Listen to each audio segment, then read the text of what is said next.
اعوذ باللہ من الشیطان الرجیم، بسم اللہ الرحمن الرحیم۔ معزز خواتین و حضرات، السلام علیکم ورحمۃ اللہ وبرکاتہ۔ آج دوپہر کا کھانا کھانے کے بعد میں نے کچھ قیلولے کے لیے لیٹنے کا پروگرام بنایا تو نیند آ گئی۔ اس دوران ایک مختصر سا خواب میں نے دیکھا جس میں آپ کو پہلے شریک کرنا چاہتا ہوں۔ عام طور سے مجھے خواب یاد نہیں رہتے، اس لیے شاید کہ ملک و قوم کی ترقی کے لیے بے شمار خواب دیکھے، جب کوئی تعبیر نہیں نکلی بلکہ الٹی تعبیریں نظر آئیں تو خواب جو ہیں وہ اللہ نے ایسا انتظام کیا کہ خواب بھولنا شروع ہو گئے۔ مجھے اکا دکا کبھی کبھی کوئی خواب یاد رہتا ہے اٹھنے کے بعد۔ تو آج جو میں نے خواب دیکھا وہ دیکھا کہ کمرے میں کسی محلے، شہر یا کسی بڑے ادارے کا کوئی سربراہ موجود ہے، اور وہ یہ کہتا ہے، وہ اپنی سپر پاور کا اظہار کرتے ہوئے اس عزم کا اظہار کرتا ہے کہ میں کسی کو نہیں چھوڑوں گا۔ میرے علاقے، میرے محلے میں، میرے زیر نگی جتنے علاقے ہیں ان سب میں کہیں بھی کوئی غنڈہ اور بدماش میرے سامنے نہیں ٹکے گا، ان سب کو میں گولی مار کے ختم کر دوں گا۔ چنانچہ نہیں چھوڑوں گا کہ اس بیانیے کے ساتھ انہوں نے یہ کیا کہ علاقے کے تمام غنڈے بدماش لوگوں کو ایک کمرے میں بلا کر اور ان کو باندھنے کا حکم دیا۔ جب وہ باندھ دیا ان کو تو اس کے بعد بھی اطمینان نہیں ہوا، تو پھر اپنے کارندوں کو حکم دیا کہ ان کو کمرے سے لے جا کر، عمارت سے باہر لے جا کر سامنے میدان میں چھوڑ دو، کھڑا کر دو ان کو لے جا کر۔ انہوں نے کھڑا کر دیا۔ انہوں نے کہا اب میں دیوار کی ایک سوراخ سے بندوق کی نالی نکال کر ان سب کو میں نشانہ بناؤں گا۔ عقل اور دانش کا ان کا یہ عالم کہ دیوار میں سے نالی تو نکال دی انہوں نے بندوق کی، لیکن اپنے دیکھنے کا کوئی انتظام نہیں کہ باہر کھڑے ہوئے لوگ کہاں کہاں موجود ہیں۔ پھر انہوں نے اپنے جو اللہ نے ان کی جتنی بھی صلاحیت دی تھی وہ استعمال کی، انہوں نے تڑا تڑ گولیاں چلانی شروع کر دی اور اپنی دانش میں یہ سمجھا کہ میں سب کو ہلاک کر چکا ہوں، تمام غنڈے بدماشوں سے علاقے کو میں صاف کر چکا ہوں۔ لیکن ابھی وہ تھوڑی دیر ہوئی تھی کہ انہوں نے دیکھا کہ سارے غنڈے بدماش جو ہیں ایک ایک کر کے اور داڑتے ہوئے، نعرے لگاتے ہوئے واپس کمرے میں داخل ہو رہے ہیں۔ وہ بڑے پریشان ہوئے کہ یہ کیا ہو گیا، میں نے تو گولیاں ماری تھی۔ تو بھائی اندھیرے میں گولیاں ماری تھی آپ نے، چن چن کر اگر گولیاں مارتے تو شاید آپ کو تو کچھ نظر ہی نہیں آ رہا تھا، بس بندوق چلا رہے تھے آپ تو سوراخ میں سے۔ تو یہ صورتحال دیکھ کر وہ پریشان بھی ہوئے، لیکن اس دوران میری آنکھ کھل گئی۔ اب مجھے نہیں معلوم اس کے بعد کیا ہوا۔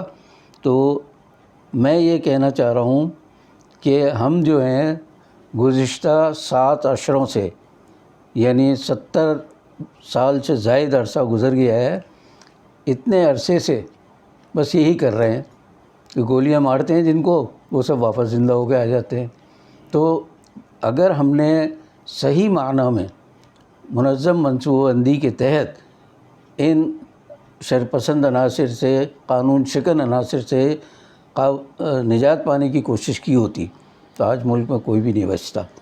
بہرحال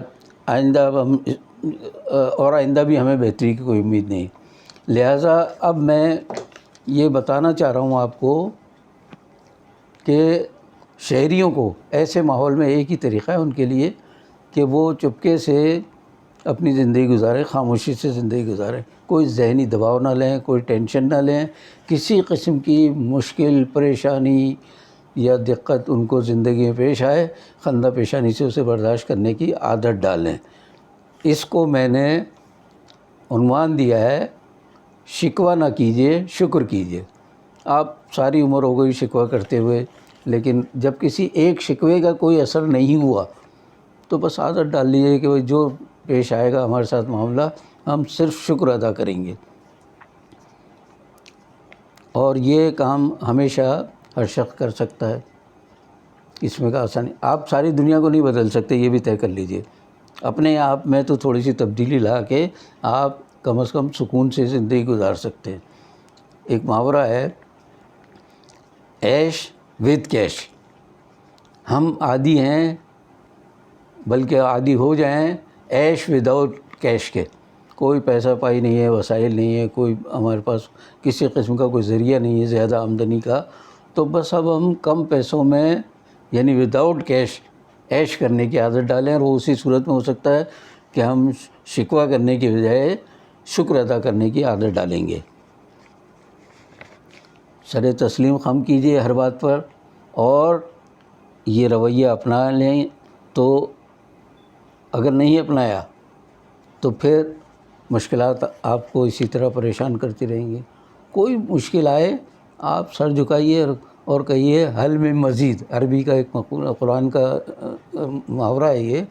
حل میں مزید کا مطلب ہے کہ جہنم میں جتنے جھونک دیے جائیں گے لوگ، ان کے بعد پھر جہنم پکارے گی کہ اور ہو تو لاؤ. تو اب ہم اپنے جہنم کے جو ہمارے داروغہ ہیں لوگ، ان سے ہم کہیں کہ بھائی اور کچھ ہے تو ہمارے لیے لے آئیے، ہم تیار ہیں اس کے لیے. خندہ پیشانی سے ہم ہر چیز کو قبول کرنے کے لیے تیار ہیں. بس شکر اور شکریہ کے علاوہ اپنی زبان کو بند رکھیے، تو آپ دیکھیے کتنی پرسکون زندگی گزرے گی آپ کی. اور آپ کی ہماری حالت یہ ہو جائے گی کہ بقول چچا غالب، مشکلیں مجھ پہ اتنی پڑیں کہ آسان ہو گئی. یہ انسانی تجربہ ہے کہ جتنی مشکلات سہتا برداشت کرتا جاتا ہے، اس کے بعد انہیں مشکلات کا اندازہ نہیں رہتا، اور ہر مشکل اس کے لیے خود بخود آسان بن جاتی ہے. اب ہم آتے ہیں کہ کس طرح زندگی کو آسان بنائیں. جو لوگ دن کا آغاز نماز فجر سے کرتے ہیں، فجر کے وقت اٹھتے ہی انہیں پانی کی ضرورت پڑتی ہے وضو اور طہارت کے لیے.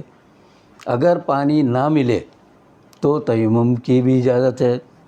تو آپ کو نلکا کھولنے کے بعد نلکوں سے پانی کی جگہ ہوا آئے تو اس پر شکر ادا کیجیے کہ بھئی ویسے تو بجلی اکثر جاتی رہتی ہے، ہوا نہیں ہوتی. یہ نلکے میں جو ہوا آ رہی ہے، یہ اس کا کوئی ہمیں ٹیکس نہیں دینا پڑ رہا، جو یہ مفت کی ہے، تو اس کا شکر ادا کیجیے. اور جو متعلقہ حکام ہیں ان کا شکریہ ادا کر دیجیے کہ صاحب بڑی مہربانی ہے آپ کی، یہ پانی نہ صحیح آپ نے ہوا تو دے دی ہمیں. اس کے بعد پھر نماز کے بعد جب تازہ ہوا کا لطف اٹھاتے ہوئے گھر پہنچیں آپ، تو اگر حسب اطاعت قرآن پڑھیں، اس کا ترجمہ پڑھ لیں، تو اس کے بعد آپ کو ضرورت پیش آتی ہے دو چیزوں کی. ایک سب سے پہلی ضرورت ہوتی ہے اخبار کی، اور اس کے بعد چائے یا ناشتے کی. اب ان چیزوں کے لیے، چائے کے لیے خاص طور سے آپ دیکھیں دودھ ضروری ہے. اب دودھ کہاں سے آئے؟ اگر دودھ والا دیر سے آیا ہے یا نہیں آیا تو بھی شکر ادا کر لیجئے. اور وہ قہوہ استعمال کیجئے جو ایران اور عرب ممالک میں عام ہے، اس کا لطف اٹھا لیجئے آپ. وہ بھی کچھ کم فرحت انگیز آپ کے لیے نہیں ہوگا. عادت ڈالیے بس کہ نہیں ہے دودھ تو صحیح. اور اگر دودھ والا مہربانی کرے اور دودھ لے آئے تو اس میں جتنا پانی ہے اس کو کشید کر کے وہ پانی کا انتظام کر لیجئے. نلکوں سے پانی نہیں ملا، دودھ سے آپ کو پانی مل گیا، یہاں بھی شکر ادا کر لیجئے کہ بھئی دودھ بھی مل گیا ہمیں اور پانی بھی مل گیا. تو عادت ڈالنے کی بات ہے. اس کے بعد اخبار والے کا انتظار کر رہے ہیں، اخبار والا اگر آ گیا تو اس کی مہربانی، نہیں آیا تو آپ بڑی ٹینشن سے محفوظ رہیں گے. اس لیے کہ اخبار میں سوائے قتل و غارت کے، ہنگاموں کے، فسادات کے اور فالتو چیزوں کے بہت کم خبریں ہوتی ہیں. تو ان ساری خبروں سے آپ کو نجات ملے گی. تو آپ دیکھیں کہ ذہنی پر کتنا دباؤ آپ کا کم رہے گا.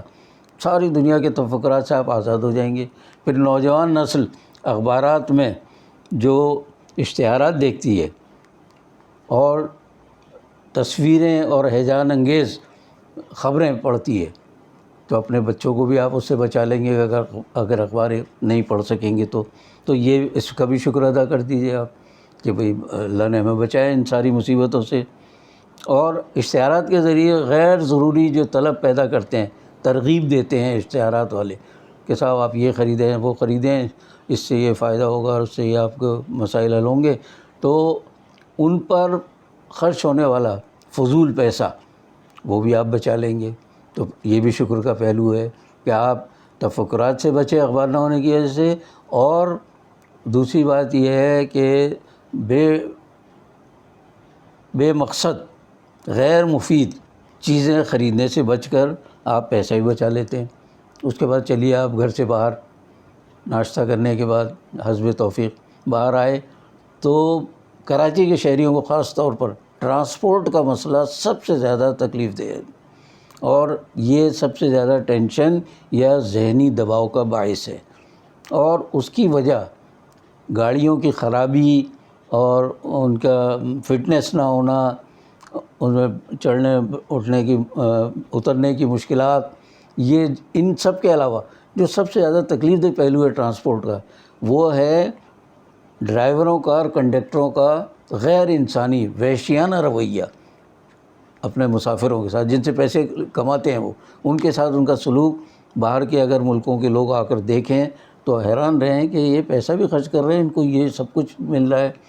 تو اس کے لیے بھی میں ایک آسان طریقہ بتا دیتا ہوں آپ کو، تھوڑا سا وقت نکال لیجئے، 2-4 دن کسی قریبی جنگل کا رخ کیجئے اور وہاں بندروں کو چلتے کودتے دیکھیے، یا ڈگڈگی بجاتے ہوئے کسی شخص کو دیکھیے کہ جو بندر کو نچا رہا ہے، تو آپ ڈگڈگی والے کے اسٹائل پر، کہ وہ جس طرح ڈگڈگی بچا رہا ہے اسی اسٹائل پر آپ اپنے صاحب اختیار لوگوں کو دیکھتے ہیں، بس آپ اس کے ڈگڈگی پر ناچنے کی عادت ڈال دیجئے، تو آپ جو ہے بسوں میں اچھل کود بھی کر سکیں گے، اترنے چڑھنے میں بھی آپ کو کوئی دقت نہیں ہوگی، اور صاحب اختیار جیسے میں کہتا ہوں مقتدر لوگوں کی، ان کے اشاروں پر ناچنے کی بھی آپ کو عادت ہو جائے گی، تو آپ ساری مصیبتوں سے بچ جائیں گے۔